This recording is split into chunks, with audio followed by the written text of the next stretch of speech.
Hello everyone, welcome back to our channel PWIT JAM and CSI NET. So इस video में हम एक बहुत इंपॉर्टेंट डिस्कशन करने वाले हैं जो बहुत सारे बच्चों के डाउट्स भी हैं कि उन्हें जैम का एग्जाम देना चाहिए या फिर मास्टर्स का एंट्रेंस एग्जाम देके मास्टर्स करनी चाहिए या CSI नेट का एग्जाम दे देना चाहिए और PhD के लिए एनरोल हो जाना चाहिए।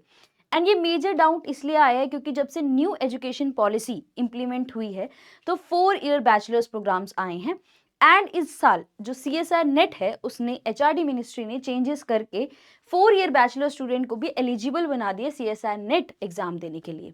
अब ये कंफ्यूजन इसलिए जनरेट हुई क्योंकि कहते हैं ना, आधी अधूरी नॉलेज भी बहुत हार्मफुल होती है। तो आप सब लोगों ने ये तो जान लिया कि आप लोग एलिजिबल हो चुके हैं, CSI नेट का एग्जाम दे सकते हैं, लेकिन उसके साथ आपने पूरे के पूरे क्राइटेरियाज को नहीं पढ़ा है। सो ये है हमारे पास कंप्लीट क्राइटेरिया जो हमें ब्रोशर से मिला था जब 2024 का जून 2024 का जो ब्रोशर है वो रिलीज हुआ था CSI नेट का। यहाँ पर मेंशन्ड है कि अब 4 ईयर बैचलर डिग्री वाले स्टूडेंट जो हैं वो अपने फाइनल ईयर में या पास आउट होने के बाद CSI नेट का एग्जाम दे सकते हैं, एलिजिबल हो सकते हैं। वेरी करेक्ट, ये सबको पता है। बट यहाँ पर मेन जो इशू है वो ये है कि आपके पास एलिजिबिलिटी क्राइटेरिया में 75% होनी चाहिए। अगर आप मास्टर्स में ये एग्जाम देते हैं और आपके 55% अगर आते हैं तो आप एलिजिबल हो जाते हैं, जो हमेशा से होता आया है।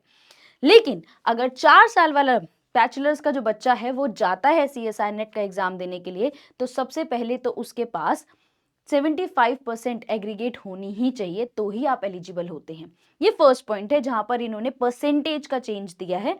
दूसरा चेंज ये है, अगर आप 4 साल कि बैचलर्स करते हैं उसके बाद CSI नेट का एग्जाम देते हैं और आप क्वालिफाई भी कर देते हैं, फिर भी आप असिस्टेंट प्रोफेसर की तरह काम करने के लिए एलिजिबल नहीं है। आप सिर्फ और सिर्फ JRF और PhD के लिए एलिजिबल बनते हैं।